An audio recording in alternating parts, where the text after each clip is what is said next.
Well, this morning we'll bring all those scenarios, the very many of them, and hopefully we'll be able to answer that question. That much, ladies and gentlemen, you can bank on. And my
do not represent the position of Nigeria Info FM.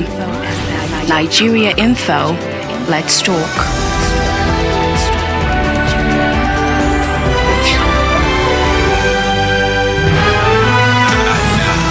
Hello, Port Harcourt, with Jude on 92.3 Nigeria Info. So a viral video, sometime last week or early this week, is where we are pitching our, conversation on this morning as we talk about parents and teachers. Are there, what are the prevailing circumstances? What are the circumstances? What are the extenuating circumstances that may warrant, although I don't see anyone, but I would like to hear from you. What reasons, are there to physically assault a teacher? I would like to hear from you directly. What are they? So in that video, all right, the parents, it's one of those very highbrow schools, were apparently brought to a meeting to speak with the teacher who apparently had hit their son, their child, whatever.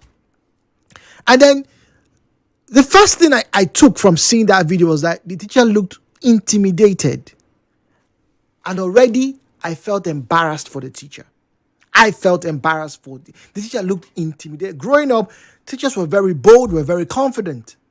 And I'm not saying that because, I support the idea that teachers have a right to beat or punish. No, that's not what it. But this man was already at a disadvantage. His job apparently was on the line, and he was facing a very vocal and very vexed human being.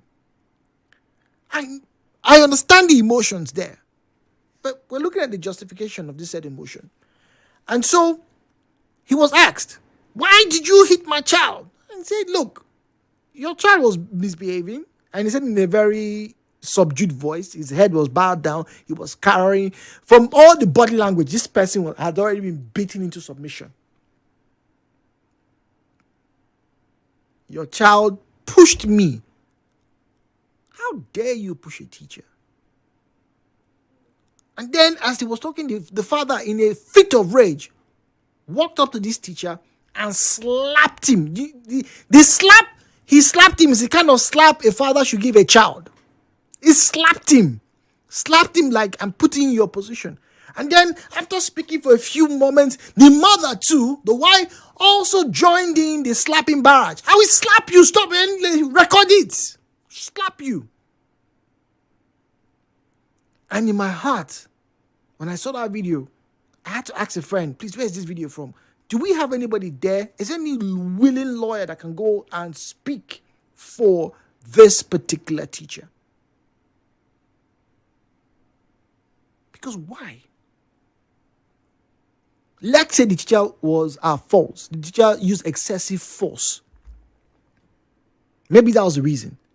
But ultimately, I will end here before I open the phone lines by saying, you don't fight fire with fire, and two wrongs obviously don't make a right. At least that's what I was taught in secondary school. 0817-923-0002, 0817-923-0003, 0817-923-0002, 0817-923-0003. At Nigeria Info PH is where you will find us on Facebook and X at Nigeria Info PH. The WhatsApp and Telegram number is 0809-030-6416. 0809-030-6416. 90.3. Good morning. Hello, Port Harcourt. Good morning, Jude. Good morning, sir. Welcome. Yeah, my name is John, and I'm calling you from USD. Good morning, Mr. John.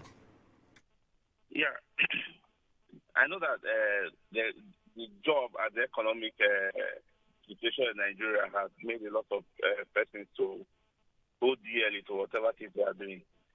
But while I watched that video, I just said to myself that that parents, we are very lucky that I am not a teacher, because the school management would have a lot of serious square to take care of that day. Because the way I would have beaten that woman, the husband will not even recognize that. No, because you cannot, for any reason, go to a school because your child misbehaved and he was cautioned or beaten by a teacher. But what if the teacher? What if in the teacher's act of discipline he broke the child's arm or broke the girl's leg or whatever? Because the man slapped the woman, the husband slapped the man, and the woman also slapped the guy. Yes. 3 times, or about 3 times. Yes. What if that guy did that too? So that which person picking five good to die. So if I am the teacher, I would have immediately retaliated in a way that, in a very fierce and a compact way that the man may not able to. I saw the picture of the man. The man is not in Nigeria. So can he do that in his country? If somebody beats your child up, so the best way to do is to go and mobilize and beat up the teacher in the presence of the school management. Wait, Mr. John, Mr. John, once again, we're talking about real life situations. And like I said, there have been scenarios. For example, the scenario back in 2017 where a teacher was caught trying to rape a girl. And he was caught. As soon as he was caught, and people started raised the alarm, and eventually the father came. As soon as the father saw the man, the father lost it and attacked the man. He attacked the man. So you were trying to defile my daughter. So, there are scenarios where that's what I'm asking. If I'm trying to be neutral here, right, and we're not supporting violence, and I'm not saying people should go and start attacking people, but because that's what I wanted to say, which means if you do something to me, I should immediately confront you. Is that what we are looking at? No. We must look for alternative way of resolution. So how to, if for instance you beat my child up, and I think you are not supposed to beat the child, I'll come to the school, and I will not come there to fight or to do anything. Even if my wife goes there to fight, if I ever hear that she went to the school to fight because a teacher scolded my child, I will not take a child lightly with her. One, the teacher is there to mold your child. So if you feel that you are too big or your child is too precious to you, for somebody to not caution the child, keep the child in your house and train that child. Because the teacher cannot be there. You are humiliating that teacher in the presence of your child and the school management. And they will video it and put it in the internet. So what are they considered in doing? By telling the child that their father is organ-bastic. Nobody can touch nobody can touch a child. So it's a very wrong idea. Like I said, I would have beaten that woman to coma. Well, you would have probably got yourself arrested as well. Thank you very much, Mr. John. Mira's on the line from Okrika. Mira, good morning to you. Thank you. Good morning. Good morning, please. Well, Jude, I don't know if there are, according to the government school, the rules and regulations now guiding students and teachers. Look, they said no teacher should flog a student. No matter what, you have to pass through the principal. Except the principal supervises it, give you a go ahead. Okay. Go ahead, flog. And then choose a particular amount, just maybe 2 or 3, something like that. But under the principal supervision. I think that way, that pattern or that style is right for me.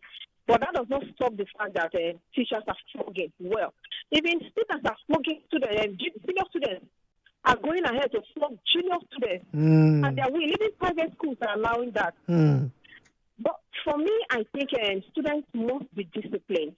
They should. Because a school environment is not just where you just learn about books and just enjoy. You don't know, discipline as well needs to be, enforced in one way or the other. But a teacher, so many people have issues. So many teachers have issues. Some go through 1 or 2 depressions. And when they want to do that, when they want to handle on that person's child, it takes the grace of God for them not to bring up all the pain, yeah. Issues, And some are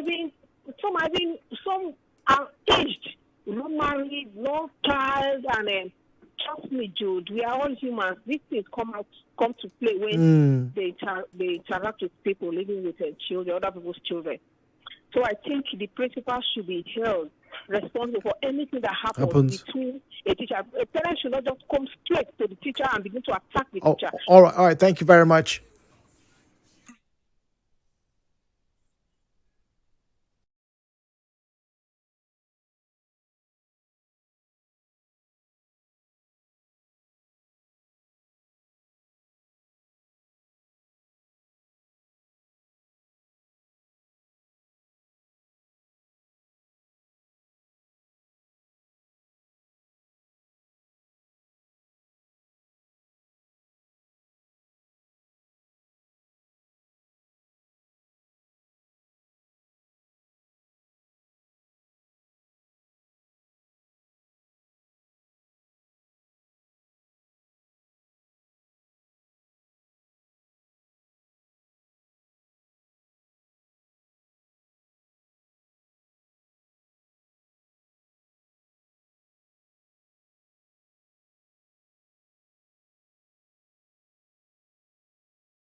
It's been a throwback, and if you've noticed, these throwbacks we've been going through today have largely been of the Afro beat, the in quotes, the rejuvenation of the Nigerian sound. So from about 2017 till 2022, those are the tracks we've been listening to. And I believe we have one more to go before we wrap up this morning. But it would not be Afrobeat. I'll end up on a bit of a pop side. Okay. Now, our final conversation is about parents and teachers. And I asked the question, if you go on Facebook at Nigeria Info PH, at Nigeria Info PH is where you find us on Facebook. We asked the question, are there any reasons to physically assault a teacher? In fact, that question itself should be indicative of what the law says about any form of assault. However, because I know that there are very peculiar scenarios like the one I painted earlier on of a father who was informed that one of the teachers in the school, that he sent his daughter to, was touching his child inappropriately, he lost it. And like I said, in that fit of rage, he attacked the man, he punched the man. They had to separate him. They had to separate the father from the teacher. And this type of things have happened across the globe. It's not just in Nigeria. It has happened everywhere. So I understand that in that fit of rage, someone could actually lose their cool, lose their temper and whatnot. But is that still a justification? If you haven't seen the viral video from last week, I like to describe it again. And I describe it with a lot of hurt and embarrassment. A teacher being interrogated, or rather is interrogation the right word? But yes, well, it was under investigation, right? Apparently, he had physically reprimanded a child, a ward. And then, the parents of the child, the father and the mother, were in the room with what I would assume would be the proprietor or the principal or the head teacher present. And the demeanor of the teacher was one of subjugation. The man was bent down. He was standing, but he was embarrassed. One, he looked like he was in fear. He looked like he was not confident of himself or in himself. And so where the video really kicked off, the man asked, "So why did you hit my child?" And he said, "Look, your child was misbehaving, and the child was challenging me, and then the child pushed me." That's the allegation. The allegation is that the child pushed the teacher, and then the teacher lost it and, smacked the child. Parents said, "Why would you hit my child? What gives you the right to hit my child? Do you know how long I suffered to get this child? Do you know what we went through to get this child?" And when I heard that part, my mind went, "Oh, okay, maybe they did several rounds of IVF, fertility challenges. These things happen." And once again, I can understand the emotion. But the slap this man received, as the teacher received, was intense. Not only did the father slap the teacher, the mother, who was hitherto the slap, the background, seemed emboldened, came forward, reiterating once again, "How dare you hit my child? How dare you hit my child?" And then goes on to slap the man. At that point, I stopped watching. Because, like I said, I felt embarrassed. I felt embarrassed for the teacher. I felt embarrassed for the parents. And I felt embarrassed for whoever the proprietor of that institution was. For all of them. Because once again, two wrongs don't make it right. Now, we don't know the entirety of the story. And I'm not saying we should judge that matter. But I'm only saying that having gone through schools, through the 3 tiers of schools, haven't seen what discipline is, haven't had teachers flog me and all the whatnot. And I'm not saying that flogging should be mandatory for everybody. No, but I do know this, that in this last 15 years or 2 decades now, more and more parents seemingly are opposed to their children being flogged, and more parents seemingly feel that it is okay to come and then fight their teachers in front of their parents, in front of their children. I kind of have a problem with that, because the child is meant to be raised in a way to respect constituted authority, not to become a mindless zombie, however, but at the same time, not to disrespect and only value certain authority based off their status in life. Because the only reason why that man felt comfortable slapping that teacher was because he felt, one, I am right. I'm also, the aggrieved person. My child was hit. But I left that video, and I'm going to leave this comment before I open the phone lines with the question: what if this teacher was a 6'5" tall physical education teacher or a retired military officer? I'm not saying that justifies anybody to do wrong, but the teacher could speak for himself. The teacher was confident. Would they have slapped him? Wouldn't they have said, oh, we're going to report you to the authorities, we want to get you sued? Why wasn't that the